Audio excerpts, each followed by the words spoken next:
Canadians are very proud people and we're very resourceful. When things are tough, we roll up our sleeves, we get to work. Yeah, thanks, Trudeau. Carney has just shuffled the cabinet. Welcome back to Moose on Loose. My name's David. Today, we've got Carney moving some pieces around. We've got him bringing in a couple of his banker buddies. Let's jump into this. Starting this one off, we got Shreya Teest with this. Only 37% of Canadians want a new election. Most of them are conservatives. It would be incredibly stupid for Carney to call one. As we see here, all respondents, do you think the country should have another federal election? 37% saying yes, 44% saying no, 19% saying don't know. If we look specifically at the Liberal Party, only 18% want an election. We've also got Shreya Teest posting this off of his website, Polywave. Liberal Party is surging in Alberta in the past few months and nobody really knows the reason why. Yeah, this doesn't make any sense, but apparently that's what the data shows. I mean, you can see all the different polls here. We're seeing some extreme polling data. There's been a couple polls come out recently. This one here from Leger showing 49% Liberal, 35% Conservative, and once again, the NDP collapsing at 5%. And we should remember here the NDP getting their new leader at the end of this month. Now, I don't know what's going on, if this is just because of the conflict, if Carney going over to India and Australia and Japan is something else that's funny is going on here. We're seeing a surge of Liberal support in Alberta, which doesn't make any sense either. We have this, which also doesn't make sense. New Cpac poll has Liberals catching up to the Separatists as election looms. So something funny might be going on. Canadians might just be incredibly gullible and easily bamboozled by the Liberals. I guess the next election, whether it's a by-election or provincial election, will give us more information. We've got Albanese, the Prime Minister of Australia, posting this. Do I need to say anything? I mean, this is embarrassing. We've got Pierre Poilievre, on the other hand, visiting Bundestag in Berlin, meeting with more business leaders. There he is with Anna. Little walk and talk. Did you sign any agreements or MOUs? Like, this is ridiculous. Obviously, he's not the prime minister, but he's setting up these relationships for when we do get him as prime minister. This guy's saying you're not accomplishing a single thing. I could go off on this. You guys know, I mean, I've been breaking down Carney's conflicts of interest and researching the guy before Justin Trudeau stepped down. I started researching Carney back in September of 2024. So well over a year and a half now. We just have so many people like this that are just completely stupid. Now, we do have Sebastian going on CTV, calling out Carney's flip-flopping on his stance with supporting America going into Iran or not. India, Australia, both hot destinations. I would have thought Mr. Carney would have packed his own pair of flip-flops. It turns out he himself became a flip-flop.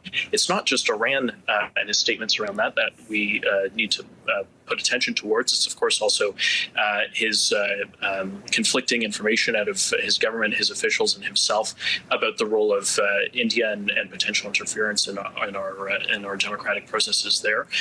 I had to make the screen bigger there just so you could see Sharon Kerr's face. She's so pissed off that he said that. And so I think, again, Prime Minister Carney has displayed why it is that his staff has kept him away from the cameras, because there is a lot of incoherence right now and a lot of disorganization within Liberal ranks on not just the position of Iran, of course, also the position on India, and they don't want to bring more attention to that than they need to. Moving ahead here, we've got a video that's comparing American eggs to Canadian eggs and the prices, and well, the result is this. For 2 packs of eggs, both of them 60 eggs, Canadian ones are $19.89, basically $20, and the American ones are $13, or 35% cheaper in America. Elbows up! Moving ahead, we've got the Nexstar battery plant opening, and the Liberals and Doug Ford are celebrating this like it's the greatest achievement ever. Canada's first commercial-scale EV manufacturing facility. Whoop-de-doo. Billions of dollars out the door. Later this morning, Industry Minister Melanie Joly will be joining Ontario Premier Doug Ford for the opening of Canada's first commercial-scale electric vehicle manufacturing facility. CTV's Jeremy Sharon joins us now with more on what to expect. Jeremy, good morning to you. Tell us about this facility. Good morning, Marcia. Yeah, this is a massive facility called Nexstar Energy, over 4.23 million square feet.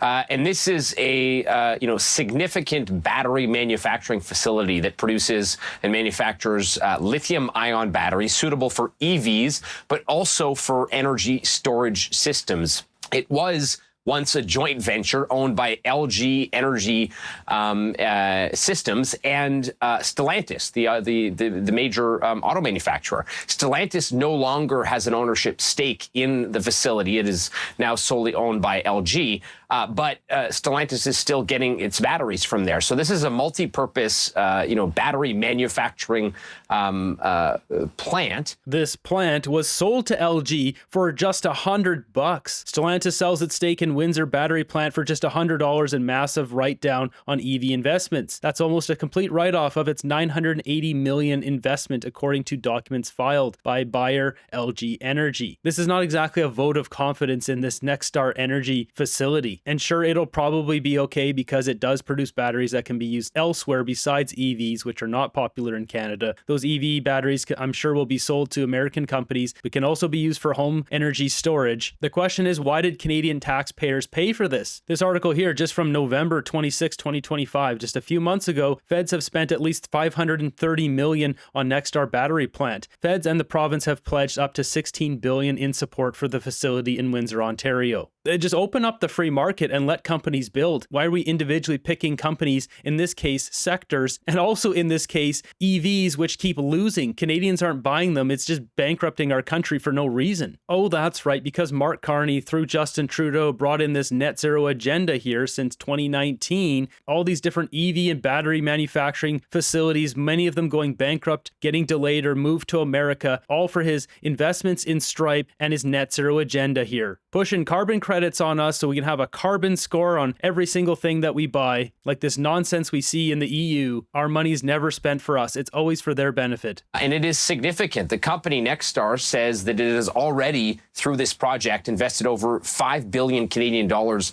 into the economy and created about 1,300 jobs, which with plans to continue to upscale eventually to about 2,500 people being employed by the company. So, Marcia, this is significant at a time when, Canada is looking to shift its focus in terms of auto manufacturing towards EVs, given the shifting landscape of the North American auto sector that is not as cohesive as it once was with our U.S.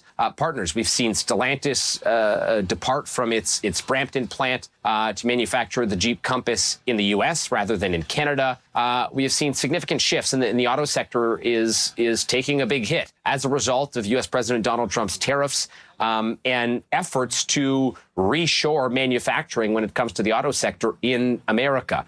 So Canada is looking to position itself to manufacture more electric vehicles. Why? The demand in Canada is dropping. Why are we doing this? So I just pointed it out. It's because they're making money off of it. It's not for our benefit. This is so ridiculous. Why don't they just call this out on here? Oh, that's right, because they're paid off by the government. And having, a battery manufacturing plant like this, some would say will be crucial to establishing that ecosystem down the line. We've seen Canada. Yeah, who would say that? Mark Carney and his gang of goons in the government. That's who would say that. What kind of vehicle does Mark Carney drive? This is a good question. I think right now maybe he's not allowed to drive a vehicle. I don't know how that works here in Canada, but surely Mark Carney owns a car or two or five. What vehicles does he own? Perhaps we should send someone down to walk past Mark Carney's house in Rockcliffe and see what cars are parked out front. I don't know if he has a garage. They blurred out his house on Google Maps, but does Mark Carney have an electric vehicle? I think this is a very valid question. Take a number of steps in the last little while. Just last month, announcing a tens of millions of dollars in investment to add 8,000 EV chargers across the country. And we've also seen that deal with China that is going to bring in new Chinese vehicles every year, but also through that deal, a push to establish joint ventures between Chinese companies and Canadian companies to establish manufacturing and supply chains here in Canada. So again, the way he frames this, like, oh, well, China's bringing in EVs too. It's an EV party. It's like, dude, you're talking about a battery manufacturer here that China's not using. Like, it's so contradictory. It's ridiculous. If China was buying the Nexstar batteries for their vehicles they'd be selling in Canada, then maybe there'd be an argument. But there is no argument here. China's just going to hurt the business of Nexstar that just opened. When those aspects come to light later on down the road, having a battery manufacturing plant like this one will help when it comes to Canada's ability to be self-sustainable in terms of manufacturing EVs. Oh, please, this is such a stretch. He's just grasping at straws here. Canadians are very proud people, and we're very resourceful. And when things are tough, we roll up our sleeves and we get to work. Yeah, thanks, Trudeau. Is she still using that tired old line that came from Trudeau? She has accomplished nothing in any of her roles in government. Nothing meaningful. Meanwhile, we've got this sellout here, Doug Ford. Listen to this. Now, my champion, Melanie Joly. We get along very, very well. She is my champion. Super, super smart. Super, super charming.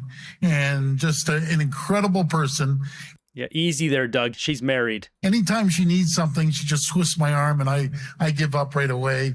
So, Melanie, thank you for your leadership. This blubbering is just disgusting. Doug Ford is such a sellout. It's embarrassing. Moving ahead, we've got Carney shuffling the deck here, shuffling some of his ministers. This was announced pretty quietly, as it mentions in this article. He last shuffled his deputy ministers in December, promising the changes would deliver results for Canadians. And well, have we seen results? Aside from higher food prices, higher cost of living, tanking real estate prices. He did mention a few times Canada's pension funds would be invested in certain places like India. Oh, and $100 million of taxpayer money being spent on Indian university students in Canada. But aside from that, what are we getting? So here's the announcement. This is the big shuffle here. So these are all deputy ministers that he's moving around. So looking at this, we'll see like David Morrison, Deputy Minister of Foreign Affairs, becomes the Senior Diplomatic and International Affairs Advisor to Prime Minister. Arun Thangarag, Deputy Minister of Transport, becomes Deputy Minister of Foreign Affairs. Neither of those have anything to do with each other. Does this guy have expertise in foreign affairs or transport? Michael Vandergrift, former Deputy Minister of Natural Resources, becomes Minister of Transport. He's just moving all these people around. It's like, are they just failing in one? So let's just move them over to another and see if they do better. So he just goes on and on and on here. But we're going to focus in on three people here. So first off, Kevin Brosseau, which you might recognize that name, the Commissioner of Canada's fight against the street fennel. This was the street fennel czar, as it was called when Trudeau brought him in. Now becomes the Senior Deputy Minister of National Defence and concurrently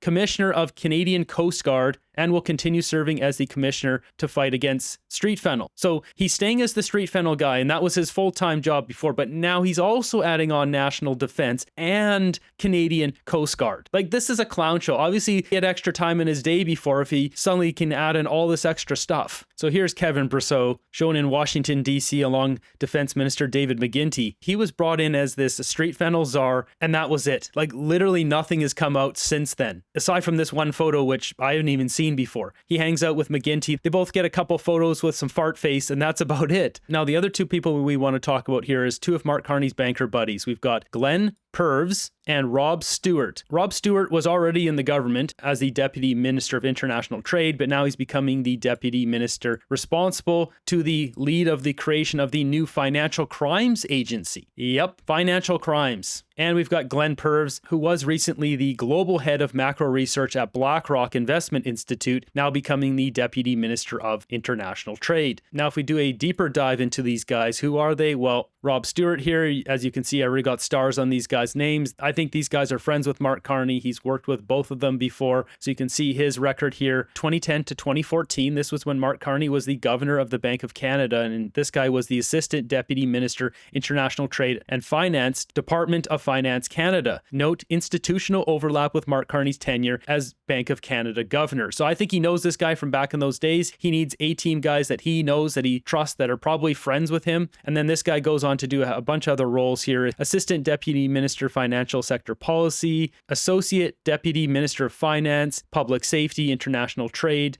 And now he's the guy in charge of the Financial Crimes Agency. And Glenn Purves here, going back to 2009 to 2011, Senior Advisor and Acting Executive Director at the International Monetary Fund, the IMF. Note, institutional overlap with Mark Carney's global finance governance work at the FSB, Financial Stability Board, which we see here, the International Monetary Fund, the IMF, membership in the Financial Stability Board. These two groups intertwined with each other, so there's a good chance that Mark Carney knows this guy from these two organizations' dealings. Not to mention, we've got 2012 to 2014, Senior Director of International Economic and Financial Policy at the Department of Finance Canada. Note, institutional overlap with Mark Carney's tenure as Bank Bank of Canada governor. I'm guessing Mark Carney knows both of these guys when he was the governor of the Bank of Canada, bringing in a couple of 18 guys or moving these guys into positions of more importance. I mean, Glenn was just brought in from BlackRock. Rob Stewart was already in the government, so I mean, maybe we get rid of this star at some point. For now, with his ties with him back in the day, I'm guessing he's another A-team member. This guy went on various roles, Canadian Public Service, including Finance Canada, Treasury Board, BlackRock. So it looks like Mark Carney's setting up some pieces here. The polling, if it's correct, is definitely in his favor right now, but it'd look awful if he went to an election. Carney flip-flopping on his stance with Iran,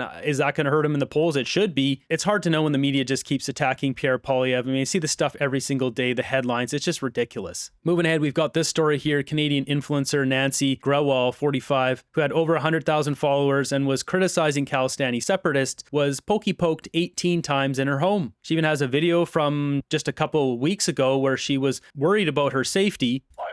Same happened in the Canada. I'm a Canadian citizen, but I don't feel safe in this country right now because the Saturday morning 5:30 a.m. 8th of November, the one white Canadian guy came to my home and he hold a big red color gas gallon full in the gas, and the man spread the gas everywhere on my wooden duck in front of my door, and then after they fire it. So I believe the God saved me, God saved my life. Nothing happened to me, nothing happened to my house. Just call the cops. And I know who is this person. His person is belong to Khalistan, and he always sit in the County Road 42 Gurdwara. He always doing this kind of the illegal activities on the people's house. If you raise your voice, the man, he tried to me scared. I feel scared. He tried to me give me a warning. So she had a guy here tried to burn down her house, claiming it's a Khalistani guy that she knows. She's scared. She goes on to talk more about the Khalistanis here. Khalistan. I'm also belonging to same religion, Sikh. The long beard and turban on the head. I'm belonging in this family, Jat Sikh. They guys same Sikh. But we don't want a Khalistan. They guys want to divide the India, make a different country. That's why the country name called Khalistan. So she's saying that not all Sikhs are Khalistani. This is a mess. It's a mess that the Liberals have brought into our country. They've brought in these gang wars. And in this case, we have an influencer getting poked. She had been recently calling out Khalistanis for this bad stuff here. She called out all that bad stuff in her videos, and that's why they went after her, they went after her family. What's Carney going to do? Is he going to step up, or is he just going to allow more of this to happen in Canada or bring more of it in?